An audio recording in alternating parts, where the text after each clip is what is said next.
Absolutely. And I do want to touch on something that you just mentioned, which I think is, again, for listeners who haven't listened to the past episodes with Stacey, please do go back and listen. But, one of the things that I think is so amazing, but also it makes your business what it is that you feel very comfortable saying no within the consultation process to clients that are not a good fit for you. So I would love for you to kind of speak to that a little bit more and the confidence to do that, and also how that's driven success for you with the beauty technology that you have at your location.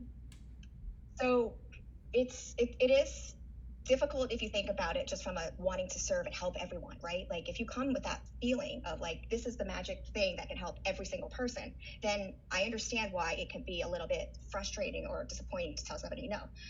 But quite honestly, it's not. This is not surgery we're doing. This is not the outcome is variable, to be honest, because it requires somebody to do something or do less something bad for the time between our appointments. So I would say it's disqualification. So maybe it's not saying no, but maybe it's like disqualifying them, because then you can feel a little bit objectively around, well, the same way they come to you and say, well, will it work? Actually turn around and say, well, it works for these types of people and it doesn't work for these. Can you tell me if this is going to be difficult for you to get to your appointments weekly?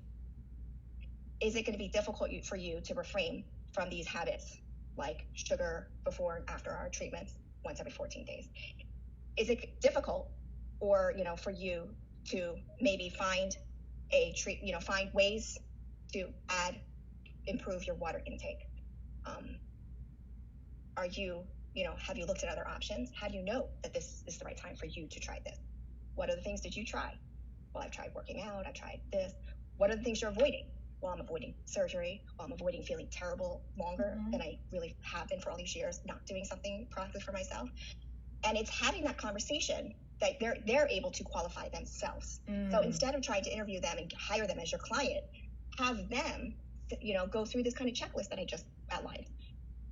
And instead of being afraid of the objections, put the objections out there. Just say, look, Delaney, the client said, will this work? Because this is a lot of money. Will this work?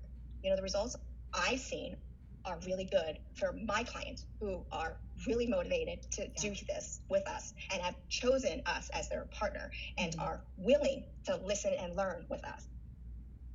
And they're like, oh, well, I was debating between this or this.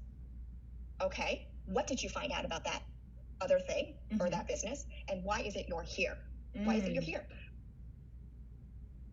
What about the ad that you saw was intriguing for you to be here? It is a negotiation and a partnership that you are having this consultation process up for. So instead of thinking of it as a sales pitch or an elevator pitch, think of it as an interview both ways. Like, this is what I know happens. This is the resources I have. These are the types of people it works for. Can you tell me if this sounds like you? Yeah, I love the idea of it being an interview both ways, because I think it's so essential. It's so important. That's how you weed out the people that are just not for you. And it's how you bring in the people that are going to be your super fan base. And, so I think I just love that is your approach, and that you're, to your point, you're coming up front with the objections. You're really overcoming them in a way that's very proactive, instead of giving an elevator pitch and just hoping and kind of waiting and seeing, oh, are they going to object to this? Are they going to be nervous? You're really bringing it to them from the beginning, and you're saying, exactly how they're going to get their best results, and that if, they're not willing to kind of join you in that journey, that they're not going to get their best results, and you're probably not the right fit for them. And I think the confidence to do that is really amazing as well. So just kind of moving on as well to, we've had our launch event. So in this kind of scenario, we've had our launch event. How, as a business owner, do I maintain that momentum? I've had my series of launch events.